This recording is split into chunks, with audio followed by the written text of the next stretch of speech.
Hello and welcome to aTech. Today, we're going to tell you the story of a Russian land cut off from its homeland and surrounded by nations that are today its fiercest adversaries. Kaliningrad. A Russian enclave nestled between Poland and Lithuania, both members of NATO. Long presented as an impregnable stronghold, a fortress bustling with missiles and anti-aircraft defenses, is Kaliningrad really as invulnerable as people think? And, above all, what role would it play in the event of a major conflict? Let's discover together the secrets of this enclave like no other. To understand Kaliningrad, we first need to go back in time. This territory has not always been Russian. Known as Königsberg, it was, for centuries, the capital of East Prussia, the birthplace of thinkers like Immanuel Kant, and a flagship city of German culture. But its history is a relentless river. After the Second World War and following the Potsdam Agreements in 1945, Königsberg and the northern part of East Prussia were annexed by the Soviet Union. In 1946, it was renamed Kaliningrad in honor of the Soviet leader Mikhail Kalinin. Its German population was expelled and replaced by Russians, Belarusians, and Ukrainians. The fall of the USSR in 1991 transformed this region into a true enclave, cut off from the rest of Russia by the independence of the Baltic states, Lithuania, Latvia, Estonia, and above all, by the accession of these countries, as well as Poland, to the European Union and NATO. Overnight, this territory became an isolated strategic outpost surrounded by what Moscow perceives as hostile forces. But then, why is it so crucial for Russia? Mainly for two reasons. Firstly, there's its geographical position. Kaliningrad is the only Russian port on the Baltic Sea that's free of ice all year round. It's in an essential maritime window for Russia, offering it direct access to Europe and the Atlantic Ocean without it being hindered by winter ice, unlike St. Petersburg. And then, its strategic and military value. For Moscow, it's a fundamental anchor point for projecting its naval and air power in the Baltic region. Both for the defense of its interests and as a means of deterrence against NATO, Lithuania and Poland, its direct neighbors, are now the front lines of the alliance, making Kaliningrad's presence even more critical. This is where Kaliningrad takes on its full stronghold dimension. Over the years, Russia has invested massively to transform this enclave into a veritable military fortress, one of the most militarized zones on the European continent. The command of the Baltic Fleet has its headquarters there, with dozens of surface ships, submarines, and naval infantry forces. But what worries neighboring countries the most are its air defenses and offensive strike capabilities. S-400 Triumph surface-to-air missile systems are deployed there in large numbers. These systems are formidable, capable of detecting and simultaneously engaging multiple aerial targets, aircraft, cruise missiles, and drones at hundreds of kilometers. They create an anti-access area denial A2AD bubble that extends well beyond the enclave's borders, covering a large part of Poland, the Baltic states, and even part of Sweden. More offensively, short-range Iskander-M ballistic missiles are also stationed in Kaliningrad. These missiles are feared for their precision, their ability to maneuver in flight to evade defenses, and above all, their versatility.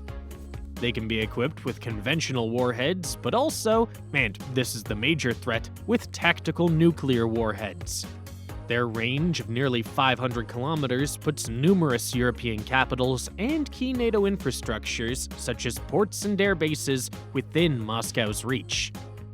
Beyond these advanced systems, Kaliningrad houses thousands of ground troops, artillery guns, coastal defense systems, and sophisticated electronic warfare capabilities.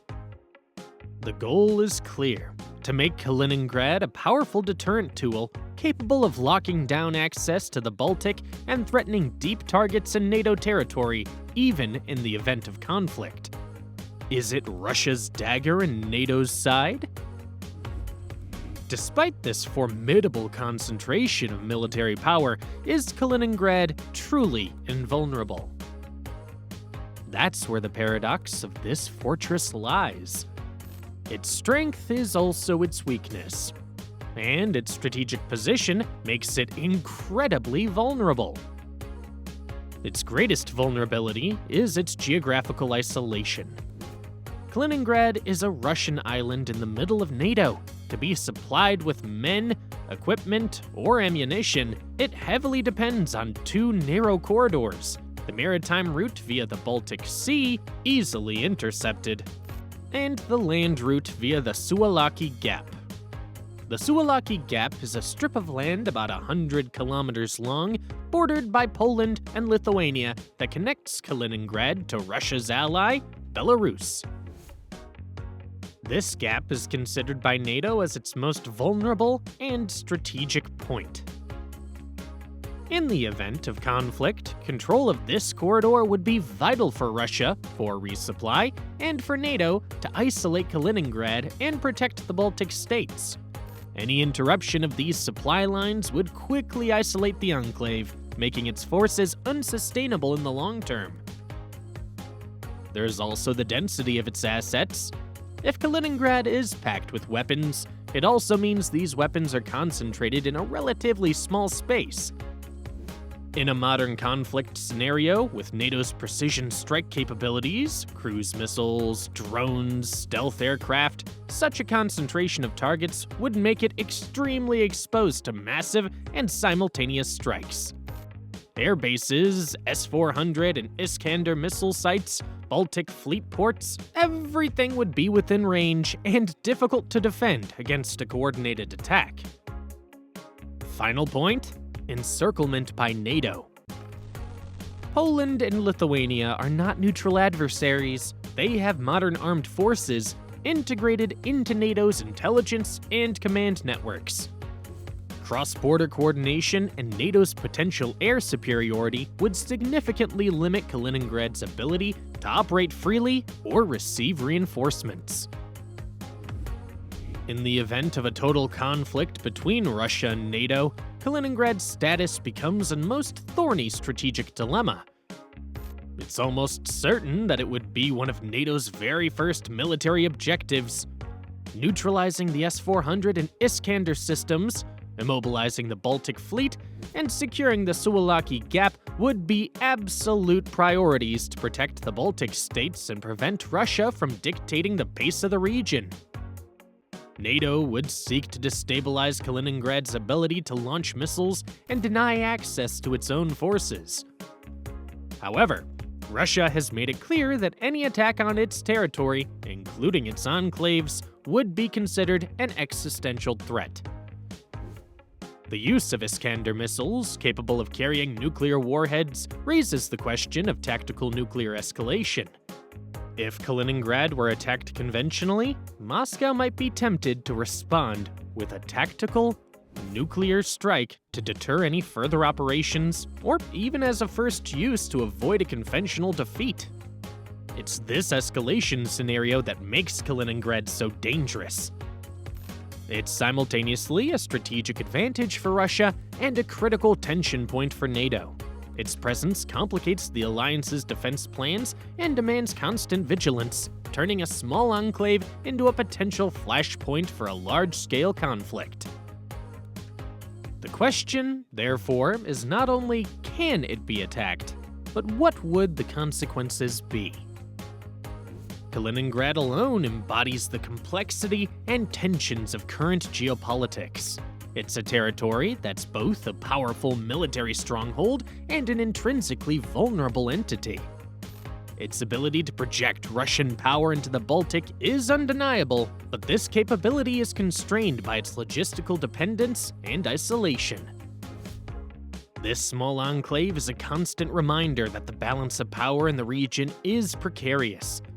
It's a symbol of Russian determination to defend its interests, but also of NATO's adaptability in the face of a concentrated threat. Kaliningrad remains a key piece on a strategic chessboard, and its fate, in the event of conflict, would largely determine the outcome of any major confrontation. So, in your opinion, is Kaliningrad an unshakable force or an Achilles heel for Russia? Does its vulnerability expose it more than it protects it? Share your analyses in the comments below. And if this exploration of the arcane world of geopolitics fascinated you, don't forget to leave a like and subscribe to miss none of our future videos. I'll see you soon on aTech.